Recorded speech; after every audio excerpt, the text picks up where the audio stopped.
Hi, I'm Poonam with SLC TV, Salt Lake City's government access channel. And just last week, over 50,000 people celebrated at the 42nd annual Utah Pride Festival, right here at Library and Washington Square. Celebrations will continue all month long here as well as around the nation. For this week's episode of Capital City News, we'll get up close and personal with Mayor Jackie Biskupski. And our History Minute is about whales in the Great Salt Lake. Let's start off with our legislative update and look back.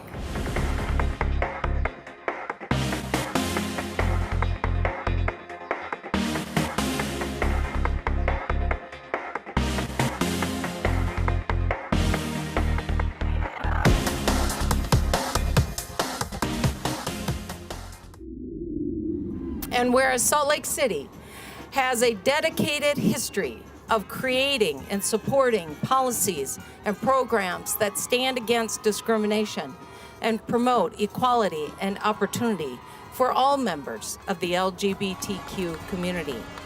Now, therefore, I, Jacqueline M. Biskupski, Mayor of Salt Lake City, do hereby proclaim May 31st through June 4th, 2017 as Pride in Salt Lake City, and encourage all residents and visitors to embrace Pride's message of equality and unity to enjoy the festival in peace, safety, and love.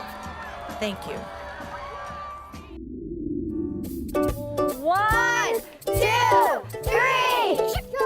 Got it! Cut a little harder.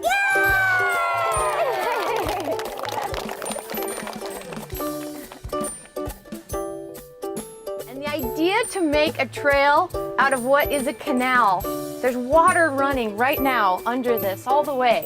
It's not an alleyway. Has been around for a long time. The trail connects our school to our neighborhoods and our parks to our neighborhoods, but really it connects us as people. So if you see me on the trail and if I see you on the trail, please say hi, and let's allow this trail to help us be a stronger neighborhood.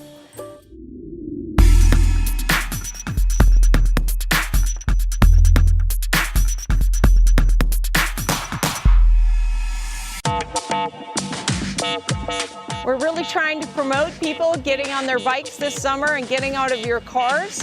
And for the first time, we have a map that shows you how connected we really are within this county.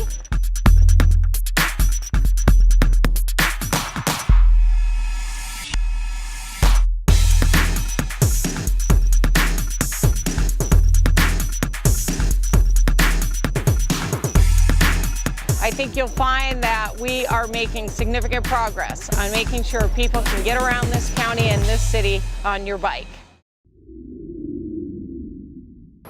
For this week's interview, we hear a personal story from Mayor Jackie Biskupski about what pride means to her and why it's so important for a city to be welcoming and inclusive for all. I came out in 1994, and it was here in Salt Lake City. I had already moved here and had started a career here. And it was a very scary time. It was a scary time for most people. Most people were not out. In fact, there was a call across the country back then for people to come out, to become visible, to be in a space that really challenged people in their mindset, because everyone knew somebody gay, but nobody knew that person was gay. And it was not an easy time, not easy.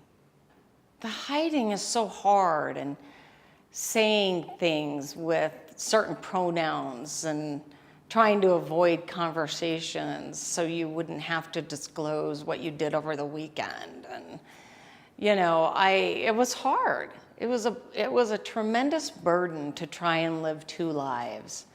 And it was also a tremendous burden to not value who I was myself, like not just fully embrace who I was and just be me and not worry about what other people thought. The work that's being done is really work that's being done for all people who have felt some oppression at some point. And what I'm trying to do is make sure that we weave into the fabric of how we operate as a city true support for everyone who wants to work for this city, true integration of how diverse our community really is. It is pride elevated. It is pride for everyone. And what I'm hoping is that we can lay a foundation here in city government that really ripples out to all facets of how this city functions and our partners in this community, that says everyone is welcome here. The other thing I will say is that fear is crippling, and you can't allow fear to make decisions for you. You have to figure out your path and surround yourself with people who will support you. Don't surround yourself with people who are grabbing at you and don't want you to be who you really are. At the end of the day, that's not a true friend, right? So you have to navigate it, there's no doubt. But you have to also understand the power of self-love. And that silence is crippling. Not only you and your path forward, but others around you. And again, we're at that place where you have to find a way to accept who you are and embrace that. And why not? You're beautiful just the way you are, right? And now we travel back in time for a History Minute. A legend of Salt Lake dating back to the 1890s tells the story of James Wickham, an English scientist who thought the Great Salt Lake would be the perfect place to breed whales. After a long expedition in Australia, as the story goes, Wickham caught 2 live whales, brought them to San Francisco in boats with massive tanks of water, and somehow transported them to the Great Salt Lake from there. As it's told, Wickham set out to release the whales at the mouth of the Bear River, when they bolted immediately for deeper water. Some versions of the story tell that they were never seen again. Others state that they were spotted again a few years later with children, and eventually whalers hunted them to extinction. Unfortunately, there's no evidence to believe any of this really occurred. The original story dates back to a news article in the Provo-based newspaper, the Utah Inquirer, printed in 1890. Even then, it's likely it was nothing more than a hoax. Thanks for watching another episode of Capital City News, where we do our best to keep you in the know. Please join us next time to stay up to date on all the latest. Signing off from the very vibrant and colorful 9th and 9th neighborhood. For SLC TV, I'm Poonam Kumar.